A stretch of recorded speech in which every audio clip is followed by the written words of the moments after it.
আমার মাঝ বয়স হয়ে গেছে, কিন্তু জীবনের অভিজ্ঞতা থেকে আমি বলবো সবাইকে, 10 টাকা যদি ছেলে মেয়ে মানুষ করার জন্য রাখেন, 5 টাকা পাশাপাশি নিজের স্বামী স্ত্রীর ভবিষ্যতের জন্য রাখবেন।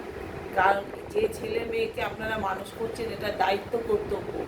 এটা মনে করবেন না যে এই ছেলে মেয়ে মানুষ করছি সর্বস্ব দিয়ে, এরা আমায় পরে দেখবে। এই আশা যদি করে থাকেন তাহলে কিন্তু খুব ভুল করছে। এই আশা কখনোই রাখবেন না, রাখলে কষ্টও পাবেন, ঠকেও যাবেন। পাশাপাশি নিজের জন্য, ভবিষ্যতের জন্য কিছু সঞ্চয় করে রাখুন, যাতে ভবিষ্যতে ছেলে মেয়ের কাছে হাত না পাততে হয়, নিজের দুঃসময় না ডেকে আনতে হয়। শেষ বয়সে কিছুই থাকে না, থাকে শুধু ওষুধ আর দুবেলা খাওয়া। এই তার সংস্থা যেন নিজে করতে পারেন বা স্বামী স্ত্রী দুজনে মিলে থাকতে পারেন, সেই ব্যবস্থাটা প্রথম জীবন থেকেই করতে হবে। এটাই আমি সকলকে বলবো, আমি নিজের জন্যও বলছি।